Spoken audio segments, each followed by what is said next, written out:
Hey, ihr hört Studieren in Marburg, dein Uni Marburg Podcast, in dem Studierende der Uni Marburg vom Studieren in Marburg erzählen.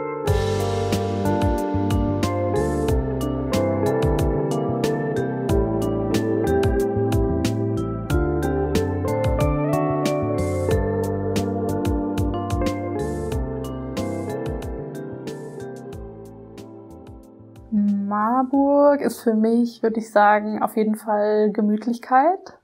Jung, mittelalterlich und tolerant oder offen.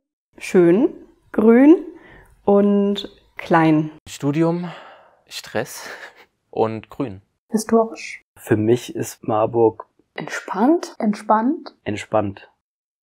Das war die Antwort auf meine Frage, wie würdet ihr Marburg in wenigen Worten beschreiben? Lena, Tatjana, Shazia, Roman, Jan und Moritz teilen in dieser Folge mit euch, wie es ist, in Marburg das Leben neben dem Studium zu verbringen. Die 6 studieren an der Philipps-Universität und berichten aus erster Hand, was Marburg als Studienort so ausmacht. Und ich bin Kati. Ich war in der 12. Klasse mit meinem Deutsch-Leistungskurs für ein Wochenende in Marburg und habe mich schlagartig in die Stadt verliebt. Für mich war von da an klar, wenn ich mal studieren werde, dann in Marburg. Das habe ich 2,5 Jahre später dann auch gemacht und heute arbeite ich an der Uni. Marburg wird wegen ihrer historischen Altstadt und der Verbindung zu den Brüdern Grimm gerne auch als Märchenstadt bezeichnet. Ich wollte wissen, wenn ihr aus der Ferne an Marburg denkt, welches Bild habt ihr vor Augen?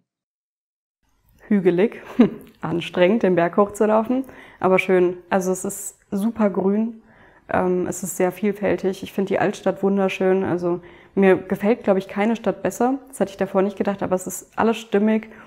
Vom Schloss tatsächlich, also wie halt so die Sonne am Schloss aufgeht oder untergeht. Wie ich mit dem Zug von Gießen komme und man das Schloss sieht und man dann so in so einem halben Bogen um das Schloss rumfährt. Ein ganz bestimmtes, tatsächlich von mir geschossenes Foto im Spätsommer, wenn es dann langsam früher dunkel wird, da kann man sich mit der Kamera schön auf die Brücke, ich weiß nicht welche genau das ist, auf diese Insel zwischen den Fahrspuren und dann mit der Kamera dann hoch zum Schloss fotografieren mit einer langen Belichtungszeit. Das sieht sehr cool aus mit den Autos, die einem entgegenkommen und die an einem vorbeifahren und im Hintergrund leuchtet dann das Schloss. Das sieht ziemlich cool aus und da muss ich so dran denken. Also optisch, glaube ich, hat man automatisch immer so diese schöne, fotogene Oberstadt im Kopf. Jedes Mal, wenn man da durch die Oberstadt läuft, durch diese Gassen mit den vielen kleinen Läden, in diesen ganzen Fachwerkhäusern, fühlt man sich manchmal wie in so einem Film, wenn man da durchläuft, weil es wie so eine Filmkulisse ist. Und ansonsten denkt man dann, glaube ich, vor allem an die Leute, die man da kennt. Und ich merke auch selbst, wenn ich anderen Leuten von Marburg erzähle, was man so hervorhebt. Es ist einfach eine wahnsinnig junge Stadt und so eine junge Dynamik dann auch in der Stadt. Wir haben wahnsinnig viele Kneipen in Marburg. Und da die Abende mit Freunden zu verbringen, das macht's aus. Wenn ich es zusammenfassen müsste, wären es Kneipen und Cafés, wo Marburg einfach, ich würde sagen, unschlagbar ist. Und ansonsten, wenn ich an Marburg denke oder davon erzähle, das Umland macht schon viel aus bei mir. Also die Gegend, in der wir hier sind, weil es einfach auch eine schöne Gegend ist. Es ist ein schönes, hügeliges Land und direkt an der Lahn. Und was für mich noch ein Ort ist, wo ich viel Zeit verbringe, ist die Bibliothek hier, die Universitätsbibliothek. Ich finde, das ist so eine Sehenswürdigkeit, auch ein bisschen unsere große, schöne, neue Universitätsbibliothek.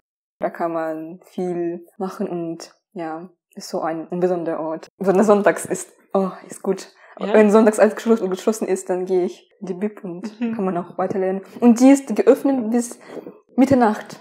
Nur an Feiertagen, glaube ich, schließt sie, aber sonst... Ich glaube von 8 Uhr bis von Mitternacht. 8 bis Mitternacht ist es unglaublich, ja. Ich glaube, so das Herz von der Bibliothek und vielleicht sogar von den Studierenden hier in Marburg ist so ein bisschen das Kolibri, dieses Café, was an die Bibliothek quasi angeschlossen ist. Und da trifft man zufällig, aber auch eben verabredet sehr oft Leute auf einen Kaffee oder ein Stück Kuchen oder so. Finde ich ein besonderer Ort, weil da irgendwie sich viel abspielt. Gerade auch in den stressigen Klausurenphasen vielleicht ist das so der Ort, wo man dann sich mit seinen Freunden trifft, um mal runterzukommen, um sich auszutauschen. Ich schwärme tatsächlich immer sehr von Marburg. Also ich war im Praktikum in Chile und dann habe ich mehreren Leuten, die noch nicht wussten, wo sie hinwollen, habe ich erzählt, dass Marburg halt eine super Stadt ist, um anzufangen, um Leute kennenzulernen, wo man einfach wirklich viel lernt, viel machen kann, viel erleben kann, viel sehen kann. Ja, dass es einfach eine sehr vielfältige Stadt ist. Okay, Marburg ist also hügelig und grün und es gibt ein Schloss und eine große Universitätsbibliothek und viele Kneipen und Cafés. Was kann man in Marburg denn noch so unternehmen? Im Sommer sehr gerne das Open-Air-Kino im Schlosspark. Das finde ich super. Es ist irgendwie ja total schön, wenn es langsam dunkel wird und die Sterne, das Kino, Popcorn. Es gibt den Marburger Konzertverein, die wirklich viele Konzerte auch mit hochkarätigen KünstlerInnen quasi veranstalten. Also dann Klassik in dem Bereich. Es gibt das Kfz in Marburg. Das ist so der Bereich, wo dann andere Musik auch live aufgeführt wird. Und ich glaube wirklich alles. Also es gibt auch Techno, Tanzpartys im Kfz. Tiefstrom ist, glaube ich, einmal im Monat oder so. Dann sind da Rockbands und Comedians, die da auftreten. Das Kfz hat zum Beispiel auch die Poetry Slams oder die Science Slams, die sehr interessant sind.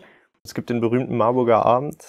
Einen Sonntag im Monat ist es, der ist kostenlos für alle. Und das ist so ein Open Stage Ding. Das gibt's schon viele, viele Jahre. Und da kann eigentlich jeder, der möchte, sich auf diese Bühne stellen und irgendwas vortragen. Und die Leute bezahlen nichts, aber es ist immer eine total gute Stimmung. Und jeder wird gefeiert, der sich da traut, sich auf die Bühne zu stellen. Es gibt so viele Marburg-Feste, sei es irgendwie unten in der Weidenhäuser Straße gibt es ja auch immer dieses Sommerfest. Dann haben wir gefühlt jedes Wochenende ist irgendein anderes Fest im Sommer. Oder ich fand auch total cool, dass die wirklich einfach einmal die Autobahn gesperrt haben, dass man da drüber laufen konnte und da feiern konnte. Also es gibt irgendwie immer so ganz viele besondere Sachen über den Sommer vor allem verteilt, Winter aber auch. Eine Sache, die vielleicht auch sehr interessant ist, und zwar, dass man als Student in Marburg kostenlos ins Schloss kann. Und das wissen viele nicht. Ich wusste es auch nicht. Ich auch nicht. Ja, ich war nämlich letztens, es war ein bisschen regnerisch und dann haben mein Freund und ich einen Date-Tag gemacht und dachten, wir gehen ins Schloss und da wurde uns gesagt, ja, das ist kostenlos. Wir haben in Marburg die Möglichkeit, kostenlos ins Theater zu gehen. Das Hessische Landestheater, die machen wirklich wahnsinnig viele Vorstellungen und alte und viele moderne Stücke. Man reserviert sich eine Karte vor oder holt die an dem Abend und zahlt nichts. Also das heißt Kulturticket, heißt es hier in Marburg. Wir haben im Semesterbeitrag 1 Euro pro Semester, der dafür quasi dann verwendet wird. Und das ist, glaube ich, unschlagbar. Zum Studium gehört viel mehr, als in Seminaren, Vorlesungen und Praktika zu sitzen. Ihr könnt eure Studienzeit auch nutzen, um euch politisch oder sozial zu engagieren und das Sportangebot in und um Marburg zu entdecken. Mich hat interessiert, was macht ihr denn so neben dem Studium? Ganz wichtig finde ich die Fachschaftsarbeit und das hochschulpolitische Engagement, wenn man erstmal die Uni ganz anders wahrnimmt in so einem hochschulpolitischen Kontext, in den hochschulpolitischen Gremien, die es halt eben gibt am Fachbereich oder am Institut selbst. Das ist ja strukturiert, da kann man auch mal reingucken, wie funktioniert so eine Uni. Das ist ja nicht wie so eine Schule, man geht da in den Unterricht und danach wieder raus und fertig, dann ist zu, sondern da passiert ganz viel. Man lernt die Dozierenden ganz anders kennen. Man erfährt, dass auch die DozentInnen nicht alle derselben Meinung sind und dass alle auch nur Menschen sind. Man findet gemeinsame Interessen und sagt, ja, ich habe unbedingt Lust, hier irgendwie einen Tanzabend zu veranstalten, also einen klassischen oder einen modernen oder irgendwie politische Gruppen. Also da gibt es zum Beispiel es gibt so Referate, die unabhängig sind und die sich engagieren für bestimmte Gruppen. Die autonomen Referate, genau, das ist das Wort. Die entstehen möglicherweise oder können durch solche Gruppen entstehen und sagt, wir haben hier einen gemeinsamen Nenner und wir sehen hier ein Problem, da kann man arbeiten dran und kann sich selbst und anderen auch helfen und sich eben engagieren für die nächste und für auch die eigene Studierendengeneration. Es ist generell ein guter Ansatz, wenn man neue Leute kennenlernen möchte, einfach sich so Sachen anzuschauen. Es gibt gerade von den Studierenden so viele Angebote, wo man sich irgendwie engagieren kann, aber was mit so viel Spaß einfach verbunden ist. Beispielsweise Campus TV ist ein super Anfang, um irgendwie Leute kennenzulernen. Es ist eine super tolle Truppe, die sich gut versteht, die auch viel außerhalb machen. Es gibt auch das Philips-Magazin, wo man selber mitwirken kann, die ganzen Hochschulsporte. Es gibt auch so ein übergreifendes Modul von der Uni, was man sich anrechnen lassen kann, wo man selber Projekte erstellt. Also es gibt halt so viele Angebote, wenn man einfach mal schaut, wo man ja neue Leute kennenlernen kann. Ich mache bei so einem Projekt mit, das heißt, gemeinsam geht alles besser. Das ist so ein Spaziergehprojekt. Da werden ältere Menschen, die körperlich jetzt nicht mehr so fit sind, an fitte Leute irgendwie vermittelt und man geht zusammen spazieren. Und das ist eine super coole Sache, weil man zum einen einfach Gemeinschaft hat, Leute kennenlernt, die man so sonst nicht kennenlernen würde. Die älteren Menschen noch ein bisschen beweglich bleiben und man einfach so ein bisschen den Generation Gap irgendwie überbrücken kann. Und es ist ein super cooles Projekt. Da bin ich seit 2,5 Jahren mit dabei und es macht voll viel Spaß. Ja, verbringe ich Zeit mit Freunden und so, aber machen wir alle irgendwie. Aber was in Marburg besonders ist, was Uni Marburg anbietet, Hochschulsport während des Semesters. Es gibt zahlreiche Sportangebot, Bewegungsangebot. Und manchmal sollte ich googeln, was das heißt und was man damit macht. Ist auch günstig. Es kostet pro Semester 35 Euro, 40? Ungefähr so, ja. Ich finde den Hochschulsport tatsächlich ziemlich cool. Habe ich schon im ersten Semester entdeckt. Da hat mich einer aus dem Wohnheim mit zum Hip-Hop-Kurs genommen. Und seitdem melde ich mich eigentlich jedes Semester für irgendwas anderes an. Da habe ich schon Hip-Hop, Zumba, Rückenfit, Tennis, Pilates. Ich habe eine Zeit lang Ultimate Frisbee gespielt. Das war mir aber zu unpersönlich. Also die Gruppe war super lieb, aber es ist halt so, dass du ja irgendwo in der Ecke stehst und die Scheibe zugeworfen bekommst. Und im Endeffekt ist es halt nicht für mich. Ich mag den Menschenkontakt beim Sport einfach sehr. Ich habe Hip-Hop getanzt. Da muss ich ehrlich sagen, das war gesundheitlich bei mir ein bisschen schwierig. Das war dann schade, weil ich Tanzen sehr schön finde. Ich habe mit meinem Freund lateinamerikanisch getanzt. Das war auch sehr schön. Ich mache an sich gern Sport, zum Beispiel Rennradfahren. Und dafür ist Marburg eine echt tolle Gegend. Im Hinterland von Marburg gibt es das Lahn-Dill-Bergland, wo man super schön Rennrad fahren kann auf so kleinen Landstraßen. Dann sind wir ja direkt im Lahntal hier. Es gibt den Lahntal-Radweg, bei dem man theoretisch hunderte von Kilometern relativ flach dann einfach an der Lahn entlang fahren kann.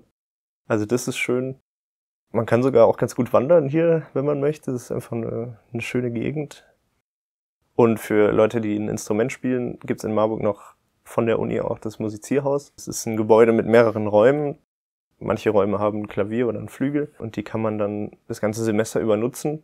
Für die Flügel und das Klavier muss man, glaube ich, 20 Euro pro Semester bezahlen, was wirklich eigentlich fast nichts ist. Ich glaube, wenn man kein Klavier spielen möchte, sondern einfach ein Instrument dabei hat, dann gibt es so leere Probenräume und das ist sogar kostenlos dann. Das heißt, wenn man die WG nicht quälen will mit seinem schiefen Geigenspiel oder Saxophon, dann kann man da quasi kostenlos in dieses Musizierhaus zum Üben. Welche Hobbys hast du hier in Marburg für dich entdeckt? Entdeckt eher nicht. Also, wenn man Tanzen Sport nennen könnte. Ja, okay. Walking. Also, das ist so ein Tanzen mit Händen. Und Hip-Hop habe ich davor getanzt. Und sonst vielleicht Kanufahren. Das habe ich auch zu Hause nicht gemacht. Was sonst? Allgemein viel spazieren gehen in der Natur. Weil in Russland, es gibt nicht überall im Wald Bänke, weil es so groß ist. Aber in Deutschland, es gibt überall auch irgendwo im Wald so Ecken, wo man hinsetzen kann. Das macht Outdoor-Aktivitäten viel, viel angenehmer. Auch Bouldern. Das habe ich erstmal hier ausprobiert. Acro-Yoga auf jeden Fall. Also ich hatte das vorher schon immer mal im Internet gesehen und dachte mir, oh, das will ich auch machen.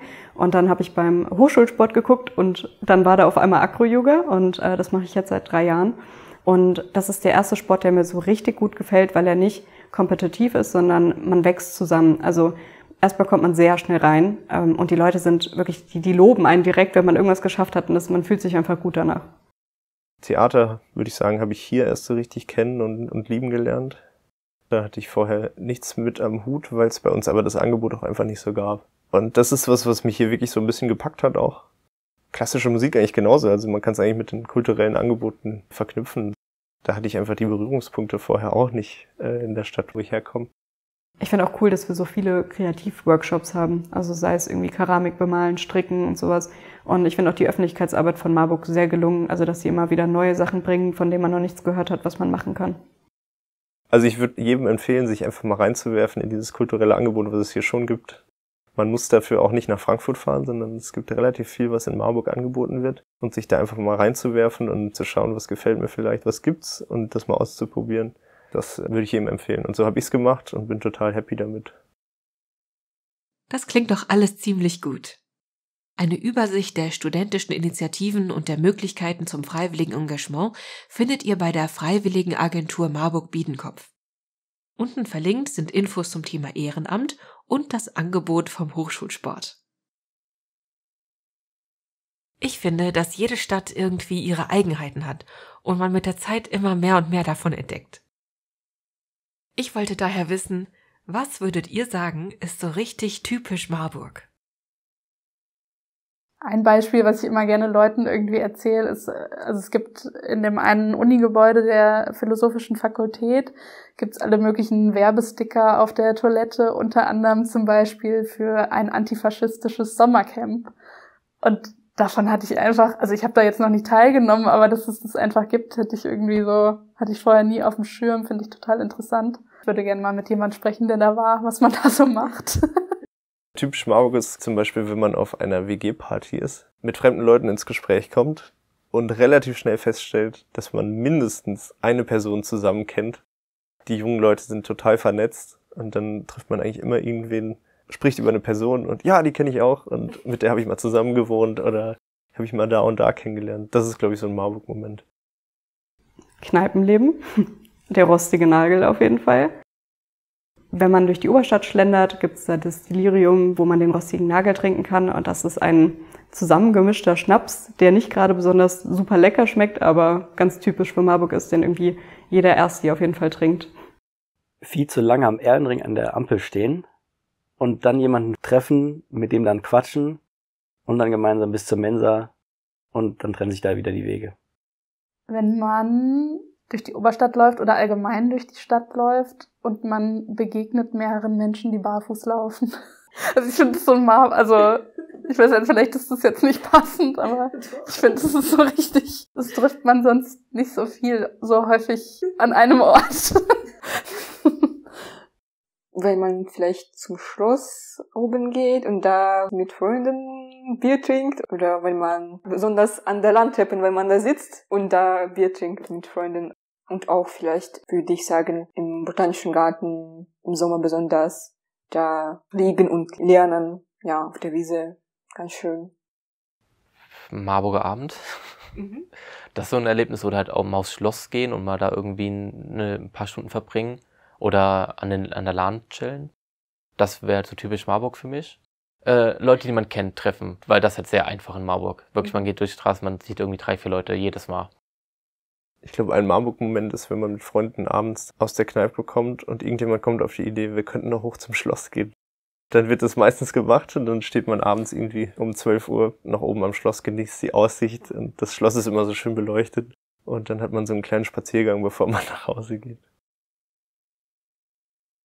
Ihr habt jetzt schon richtig viele Facts rund ums Leben in Marburg gehört, was ihr hier erleben könnt und was Studierende neben dem Studium so machen. Was für mich jetzt noch offen bleibt, wie fühlt es sich eigentlich an, in Marburg zu leben? Wie fühlt man sich als Bewohnerin dieser gemütlichen Stadt mitten in Hessen? Marburg ist halt einfach eine Studentenstadt.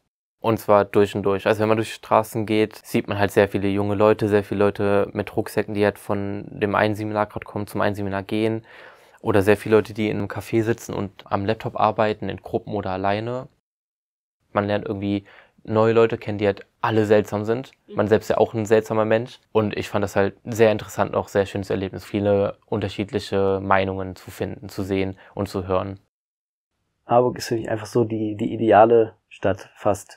Also ich will es jetzt nicht verherrlichen oder so, sondern es ist klein. Also wenn man durch die Stadt läuft, man sieht immer so 1, 2 Personen, die man halt kennt und jetzt ein kurzes Schwätzchen oder man sagt, ich habe keine Zeit, ich muss los. Aber es ist trotzdem anonym genug, dass man sagt, okay, ich kann jetzt hier abschalten, ich kann mich in die Bib setzen und da quatscht mich keiner an. Es ist alles fußläufig erreichbar. Obwohl Marburg groß ist, hat das so einen Kleinstadtflair. Man trifft oft wieder die ganzen Leute, die man schon mal irgendwie gesehen hat und viele grüßen sich tatsächlich. Also es ist irgendwie eine Großstadt im Kleinstadtstil. Immer wenn ich mit Freunden über Marburg rede, ist es so, als würde man in einer Bubble leben. Alle sind so freundlich, helfen sich. Das ist irgendwie so die heile Welt und irgendwie ist es aber trotzdem ganz schön. Es ist wie so ein Safe Place, wo man irgendwie wieder gerne hinkommt. Es passt irgendwie alles einfach zusammen. Das ist nicht so in großen Städten, dass man sieht, wie Menschen sich beeilen. Und es sind keine Menschenmengen, die irgendwo hingehen und keiner kennt sich und dann keiner achtet aufeinander, sondern im Gegenteil. Man trifft immer wieder Bekannte und man fühlt sich irgendwie schon wohl. Man hat nicht das Gefühl, dass alles so gehetzt ist. Ich finde, wenn man zum Beispiel in Frankfurt ist, gerade in dem Bankenviertel oder so, da rennen alle irgendwie rum und man hat das Gefühl, oh Mann, ich müsste auch eigentlich irgendwo dringend irgendwo hin. Und ich finde, das hat man hier irgendwie gar nicht. Dadurch, dass auch, ich glaube, viele Studierende einfach Zeit haben oder zwischendurch Pause haben, ist niemand irgendwie so super schnell andauernd unterwegs. Und das gefällt mir eigentlich sehr gut. Ich glaube, so dieses Gefühl von wegen, egal wo man hinguckt, man sieht immer Leute, die so die ähnlichen Probleme haben wie einer selbst. Alle sind irgendwie im Unistress und alle sind irgendwie einem bekannt, weil es so ist, ich kann mir vorstellen, was gerade diese Person macht.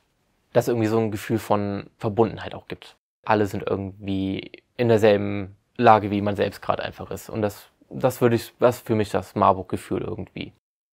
Also ich habe das Gefühl, dass Marburg relativ schnell meine Heimat geworden ist. Eigentlich mache ich immer die Unterscheidung, Heimat ist eben da, wo ich herkomme und zu Hause ist dann Marburg. Aber irgendwie hat sich relativ schnell so ein Heimatgefühl irgendwie entwickelt. Und man sich eigentlich jedes Mal, wenn man in der Heimat war, ziemlich schnell wieder drauf freut, nach Marburg zu fahren. Ich weiß nicht, ob Marburg eine Stadt ist, wo man für immer bleibt, aber für mich ist es gerade zum Studieren optimal. Ich würde sagen, kommt einfach mal her und schaut euch die Stadt selbst an. Marburg ist immer ein Ausflug wert, auch wenn ihr am Ende vielleicht doch nicht hier studieren werdet.